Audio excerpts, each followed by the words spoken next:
오늘은 기쁜 성탄의 날입니다. 2000년 전 이 땅에 오신 예수 그리스도를 기뻐하면서 하나님 앞에 영광을 돌리는 시간을 갖도록 하겠습니다. 이 시간 함께 찬양을 두곡하실 텐데요. 먼저 부르실 찬양은 참 반가운 신도여 라는 찬양입니다. 이 시간 함께 찬양하겠습니다.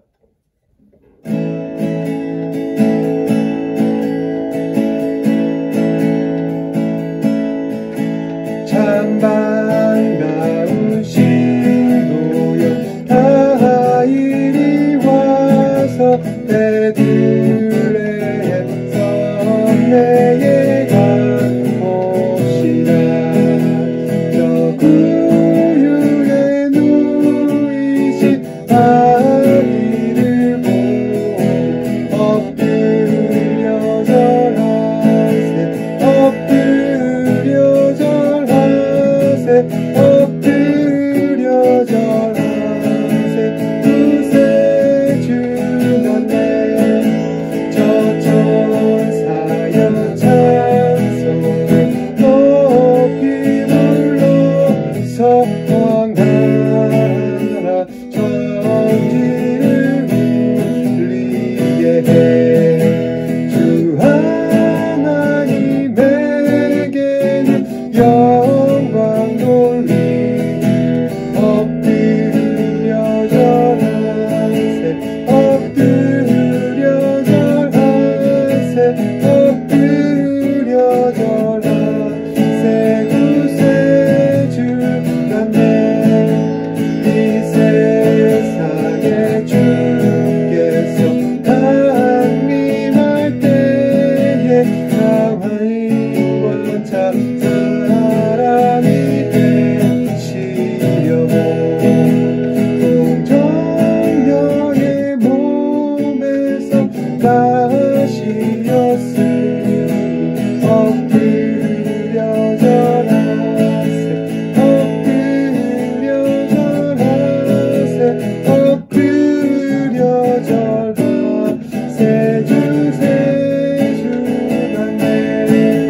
여호와의 말씀이 육신을 입어 날 구원하 구주가 되셨도다.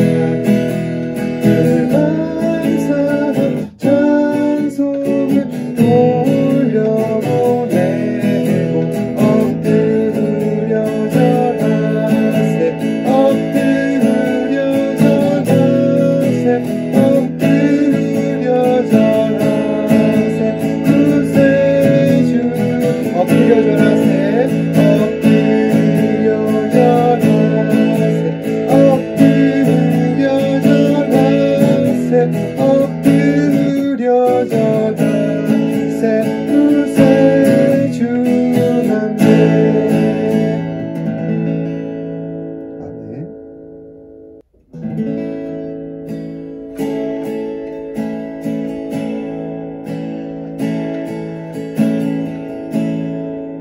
하늘의 문을 여소서 이곳을 주목하소서. 주를 향한 노래가 꺼지지 않으니 하늘을 열고 보소서. 이곳에 임재하소서. 주님을 기다립니다.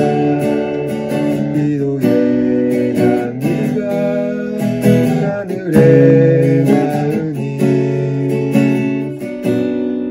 주여 임재하여 주소서. 이곳에 오셔서 이곳에 앉으소서. 이곳에서 드리는 예배를 받으소서.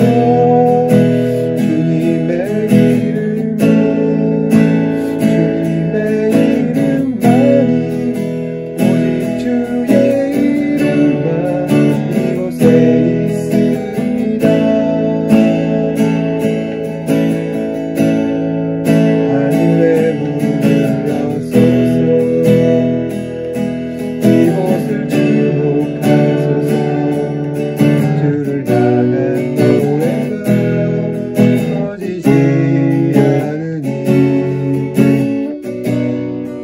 하늘 열어주소서. 이곳에 임재하소서. 주님을 기다립니다. 기도의 언니가 하늘에 닿으니 주여 임재하여 주소서. 이곳에 오셔서 이곳에 앉으소서. 이곳에서 드리는 예배를 받으소서. 주님의 이름만이 오직 주의 이름만 이곳에 오셔서 이곳에 앉으소서. 이곳에서 드리는 예배를 받으소서. 주님의 이름만이 오직 주의 이름만 이곳에 있습니다.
아멘. 예수님에 대해 들어본 적이 있다면 아마도 황금률이라 불리는 그분의 유명한 이 가르침을 알 거예요.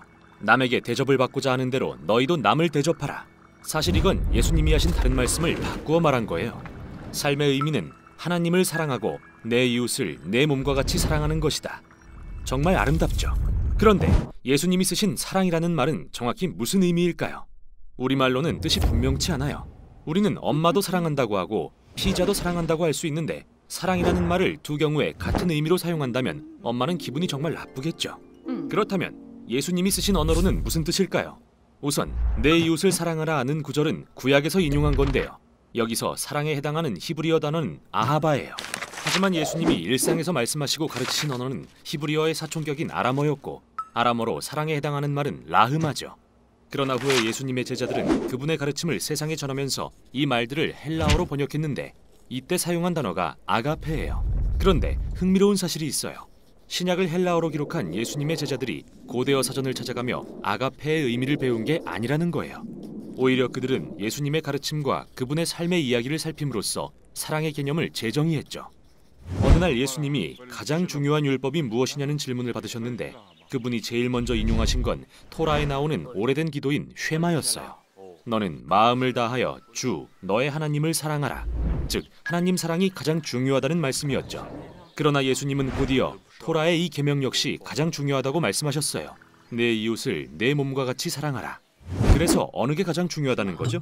하나님 사랑, 이웃 사랑. 예수님은 둘 다 그렇다고 답하세요. 이 질문 자체가 그분의 요지를 파악하지 못했다는 뜻이에요. 예수님께 이 둘은 동전의 양면과 같거든요. 하나님 사랑은 이웃 사랑으로 표현되게 되어 있고 그 반대도 마찬가지예요. 불가분의 관계죠. 따라서 예수님의 아가페 사랑은 단순한 감정만이 아니라는 걸 분명히 알 수 있어요.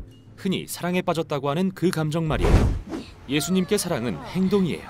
나 자신보다 다른 사람의 행복을 추구하겠다는 선택인 거죠. 또한 예수님은 하나님과 이웃에 대한 참사랑은 대가를 바라지 않고 다른 사람의 행복을 추구하는 것이라고 가르치셨어요. 특히 어려운 처지에 있어서 원할지라도 보답할 수 없는 사람들에게요. 이러한 관대한 사랑이야말로 하나님의 심장을 반영한다고 말씀하셨죠. 그리고 예수님은 더 나아가 도저히 견딜 수 없는 사람을 얼마나 좋게 대하는지가 진정한 사랑의 궁극적 척도라고 하셨어요. 그분은 원수를 사랑하고 아무것도 바라지 말고 좋게 대하여 주라고 말씀하셨죠. 예수님께 이같이 원수를 품는 사랑은 바로 하나님의 성품을 담는 것이었어요. 그런데 만약 예수님이 말로만 내 원수를 사랑하라고 하셨다면 오늘날까지 그분의 이야기가 회자되지 않겠죠. 그런데 그분은 실제로 이렇게 사셨어요. 언제나 예수님은 매우 실질적이고 실제적인 방법으로 주변 사람들을 돕고 섬기셨어요. 그리고 은혜를 갚지 못할 가난하고 고난받는 사람들에게 끊임없이 다가가셨죠. 그분은 잊혀진 사람들, 소외된 계층에 대한 사랑을 보이셨어요. 그리고 마침내 예루살렘에 입성하셨을 때는 자기 백성 이스라엘의 지도자들이 행한 위선과 부패를 꾸짖음으로써 스스로 그들의 원수가 되셨어요. 하지만 그분은 원수들을 무너뜨리는 대신 그들이 자신을 죽이도록 허락하셨어요. 그분은 원수들의 이기심과 죄악 때문에 죽으셨어요. 그들을 사랑하셨기 때문에요. 부활 사건 이후 예수님과 제자들은 세상에 대한 하나님의 사랑의 능력이 예수님의 삶과 죽음 그리고 부활을 통해 드러났다고 선포했어요. 사도 바울의 말처럼 우리가 아직 죄인이었을 때 메시아께서 우리를 위해 죽으심으로 하나님께서는 우리에 대한 그분의 아가페를 확증하셨습니다. 또한 사도 요한은 말하길 하나님의 아가페가 우리에게 이렇게 드러났으니 곧 하나님이 자기 외아들을 세상에 보내주셔서 우리가 그로 말미암아 살게 해주신 것입니다. 요한은 자연스럽게 이런 결론을 맺어요. 사랑하는 여러분, 하나님께서 이렇게까지 우리를 사랑하셨으니 우리도 서로 사랑해야 합니다. 그래서 기독교 신앙은 우주의 중심에 자신이 지으신 세상을 넘치도록 사랑하시는 분이 계신다고 믿는 것이에요. 즉 인간의 존재 목적은 예수님을 통해 우리에게 주어진 이 사랑을 받아들이고 다른 사람들에게 다시 돌려줌으로써 이타적이고 자기희생적인 사랑의 생태계를 만드는 일이라는 것이죠. 이게 바로 신약이 의미하는 아가페 사랑입니다. 성경에는 수많은 사건이 있었고 그 가운데 특별히 한 사건에만 반복적으로 조명하는 경우가 있습니다. 구약에서는 출애굽 사건이 그러하였고 그리고 신약에서는 성육신 사건이 그러합니다. 특히 예수 그리스도께서 이 땅에서 오신 그 사건은 현미경으로 그 사물을 관찰하듯 다양한 관점과 각도에서 분석하여서 성경을 통해 기록이 되고 있는데 바로 이 책들이 복음서라 할 수 있습니다. 복음서는 예수님에 대한 책입니다. 그 중에서도 오늘 함께 읽으신 이 누가복음은 이 책의 저자인 누가, 그러니까 전직 의사였던 그의 독특한 직업적 특성을 따라 구체적이고 세밀하게 예수님에 관해 기록하고 있습니다. 따라서 다른 복음서에는 놓치기 쉬운 디테일들을 이 누가복음은 제대로 잡아내고 있는데 그 중에 하나가 바로 오늘 함께 읽은 예수 그리스도의 탄생 과정입니다.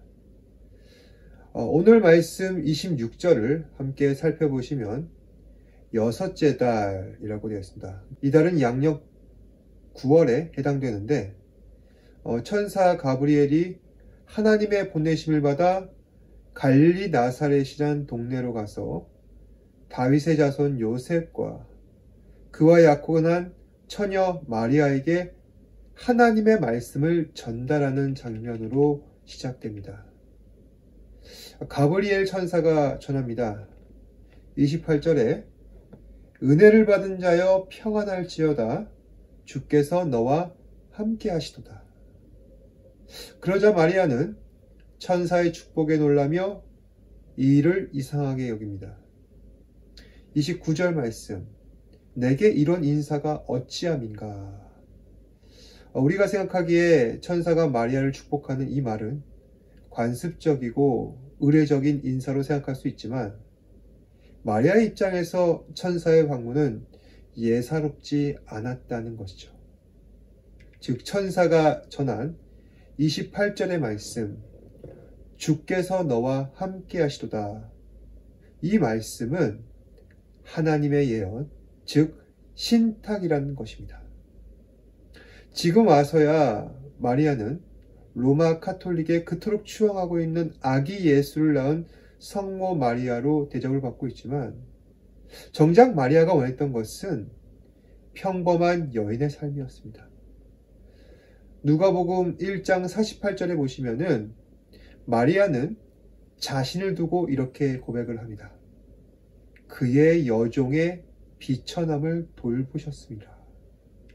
여기서 비천하다라는 말은 성경에서는 두 가지 용도로 사용되었는데, 여인이 아이를 잉태하지 못하는 상태를 일컬을 때 비천하는 것 하나, 또 하나는 말 그대로 평범한 여인을 말합니다. 마리아는 평범한 삶을 추구했습니다. 남들처럼 평범한 남편의 평범한 아내가 되어서 평범한 가정을 꾸리기를 원했습니다. 그런 마리아에게 천사가 찾아온 것은 장차 마리아가 꿈꿔왔었던 이 평범한 인생을 송두리째 바꿔버린 것은 아닐까 하는 불안감을 자아내게 했다는 것입니다. 그런 마리아의 심정을 눈치챈 천사는 계속해서 전합니다. 30절 말씀, 무서워하지 말라. 내가 하나님께 은혜를 입었느니라.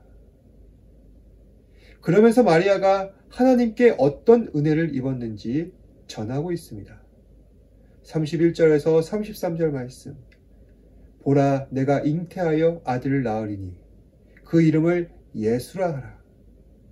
그가 큰 자가 되고 지극히 높으신 이의 아들이라 일컬어질 것이요, 주 하나님께서 그 조상 다윗의 왕위를 그에게 주시리니 영원히 야곱의 집을 왕으로 다스릴 것이라. 그 나라가 무궁하리라. 천사가 전하고 있는 마리아가 받게 될 하나님의 은혜란 무엇인가? 바로 아들의 탄생을 이야기하는데, 그 아들의 특징이 소개되고 있는 것입니다. 첫 번째, 그의 이름은 예수라.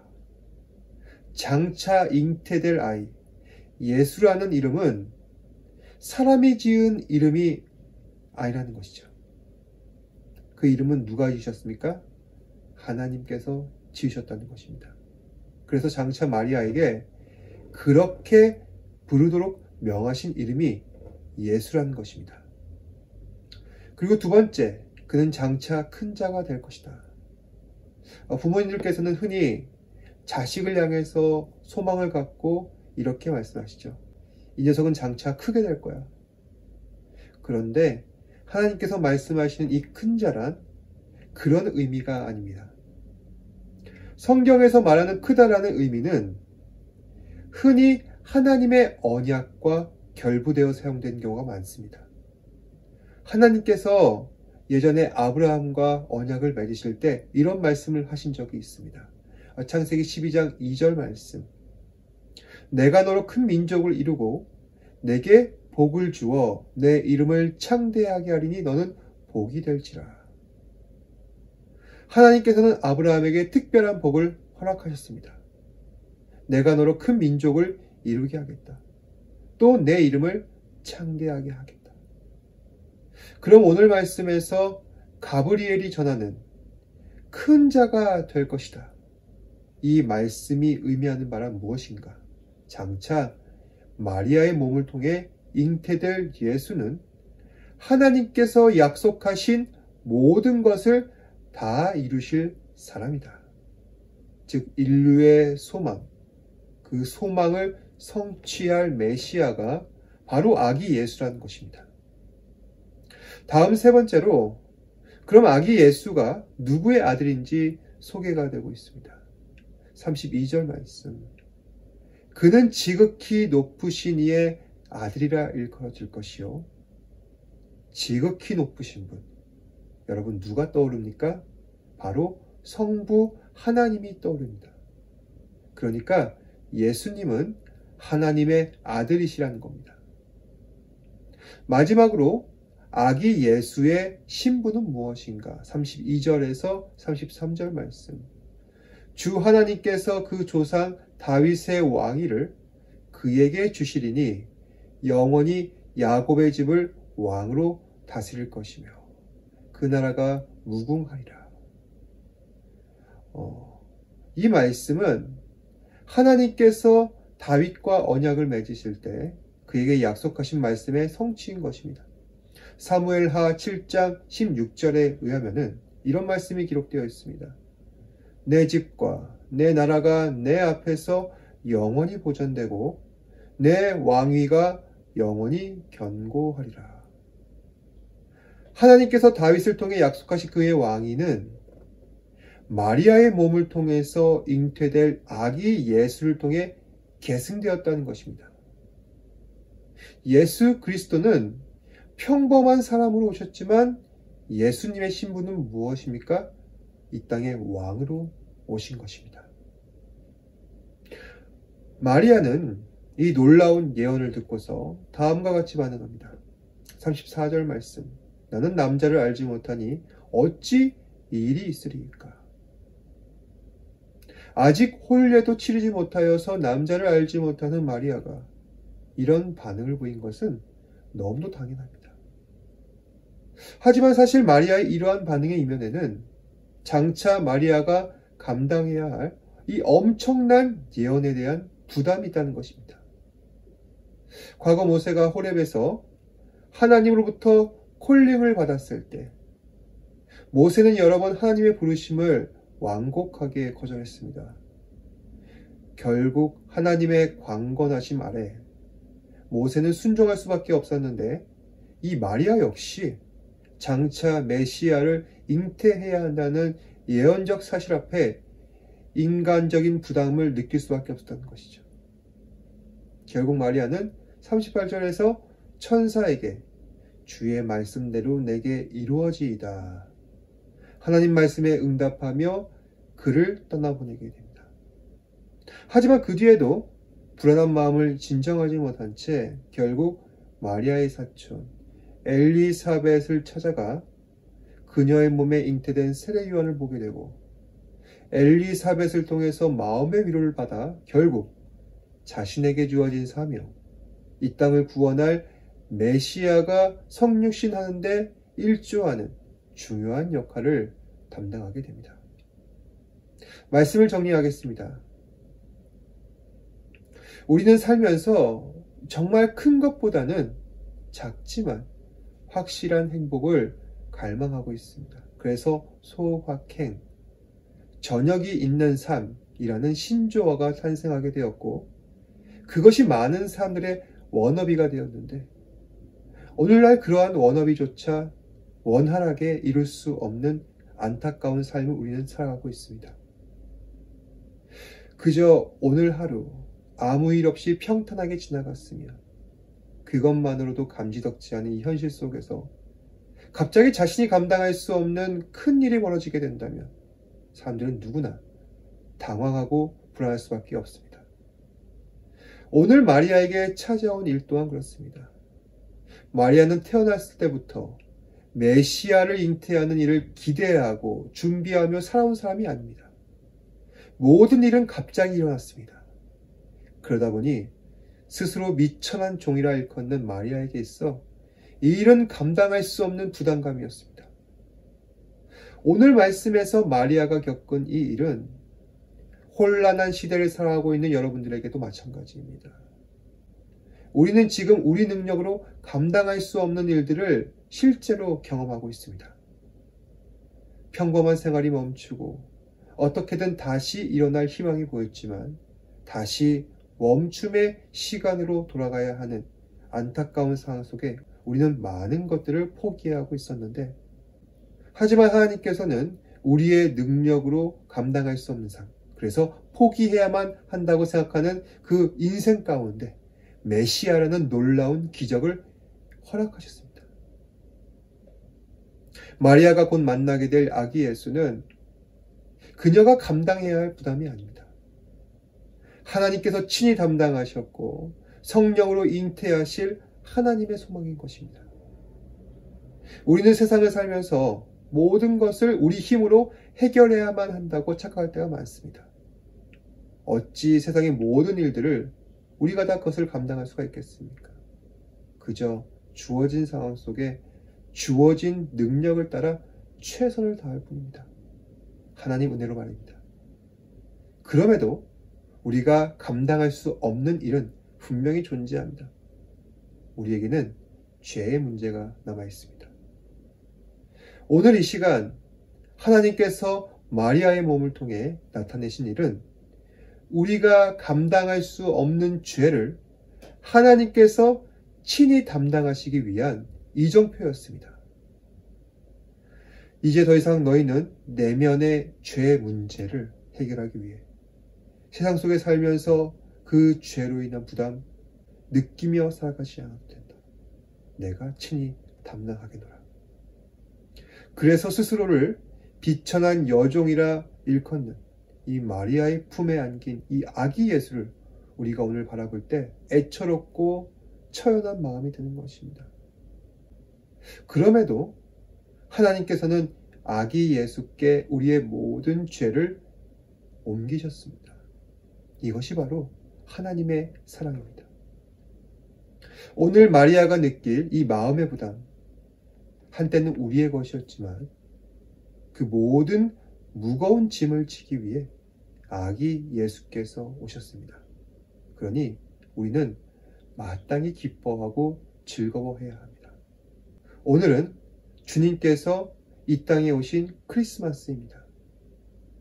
우리가 기뻐하는 것은 주변 분위기 때문이 아니라 하나님께서 아기 예수를 통해 우리를 죄에서 구원하셨기 때문이라는 이 사실을 분명히 인지하시고 나의 모든 죄짐을 대신 지시고 우리를 구원하신 하나님의 은혜를 기뻐하는 저와 여러분 되시기를 주님의 이름으로 축복합니다. 함께 기도하겠습니다. 주님 감사합니다. 이 땅에 친히 인간의 몸으로 오셔서 우리의 모든 죄를 짊어지시고 아기의 몸으로 탄생하신 예수 그리스도를 바라볼 때 하나님의 은혜와 사랑과 참 평강을 우리가 경험하게 되었습니다. 우리는 하루하루 살아가면서 우리의 모든 것을 담당하고 부담을 느끼지만 주님께서는 그 모든 죄짐을 예수 그리스도께 맡기셨습니다. 우리가 예수를 볼 때 참 소망을 얻고 또 구유에 놓이신 아기 예수를 바라볼 때 하나님의 은혜를 발견합니다. 주님, 이 은혜를 다시 한 번 더 기억하며 주님의 복된 자녀로서 살아갈 수 있는 우리 사랑하는 자녀들 되게 하여 주시옵소서. 그리하여서 주변의 분위기와 또한 상황에 따라 즐거워하는 것이 아니라 아기 예수께서 우리의 죄를 위하여서 오심을 순수하게 기뻐하게 하시고 이날을 하나님 앞에 온전한 영광으로 돌릴 수 있는 시간 되게 하여 주시옵소서. 모든 것에 감사드리며 살아계신 예수님 이름으로 기도드립니다. 아멘. 하늘 계신 우리 아버지여, 이름이 거룩히 여김을 받으시오며 나라에 임하시오며 뜻이 하늘에서 이루어진 것 같이 땅에서도 이루어지이다. 오늘날 우리에게 일용할 양식을 주시옵고 우리가 우리에게 죄 지은 자를 사하여 준 것 같이 우리 죄를 사하여 주시옵고 우리를 시험에 들게 하지 마시옵고 다만 악에서 구하시옵소서. 나라와 권세와 영광이 아버지께 영원히 있사옵나이다. 아멘.